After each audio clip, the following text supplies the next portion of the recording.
creating a content marketing strategy for your products or services. Hi guys, it's Sam Day here from DeyTips.com, and in this video, I'm speaking about creating a content marketing strategy to help you sell more of your products or services online. Now, just in case you don't know, content marketing is actually a form of attraction marketing. Now, instead of you having to chase down your customers, attraction marketing is when you allow your customers the opportunity to come and find you. Now, this creates an enormous amount of leverage because your customers are coming to you and you're not spending your time and energy trying to chase down each and every individual customer.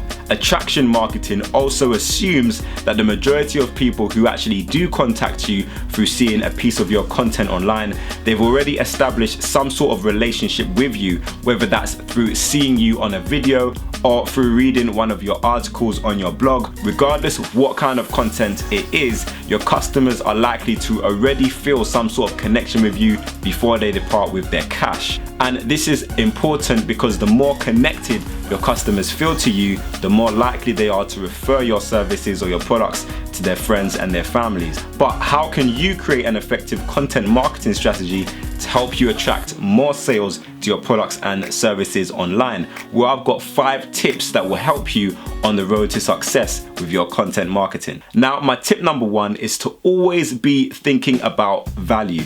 Now, content comes in many different ways, shapes, and forms. It can come through creating a video, it can come through live streaming on sites such as Periscope or Facebook Live.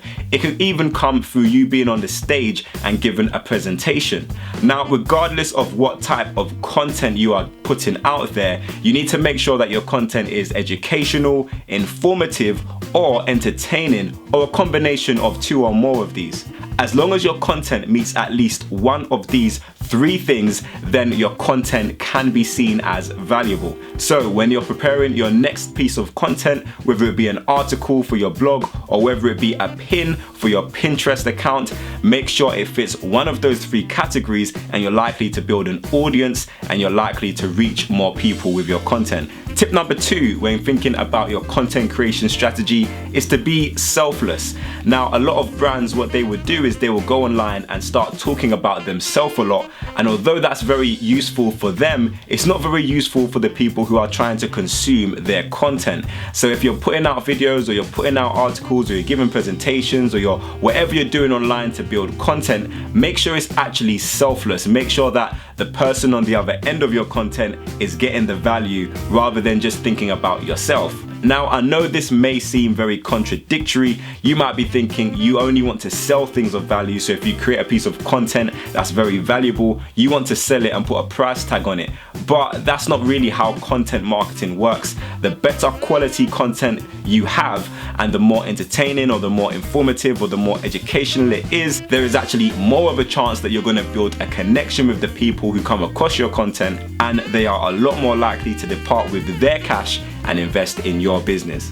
Now, don't get me wrong, your content should always lead to a strong call of action, whether it be buy now or sign up to your newsletter or whatever it is. However, every piece of content you create should be selfless, and if you're creating selfish content that's only about your brand and about your company, then don't be surprised if you don't build a good following. My tip number 3 is to try and be as engaging as possible with your content.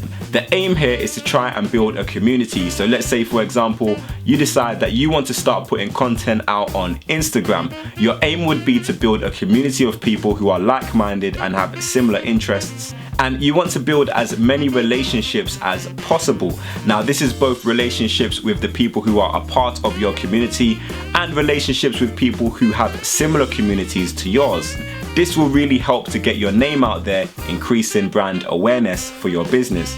Now, my tip number 4 is to make sure you keep your content relevant. Now, this seems really obvious, but it's very easy to lose track. So whatever products or services you have on offer, make sure you tailor your content specifically to meet the needs of the people who are following you. Now, my tip number 5 is choosing the right platform. Now, there's no point trying to be on 8 different platforms if you don't have the time to really manage them well. It's better to choose 1 or 2 platforms that you really fully invest in.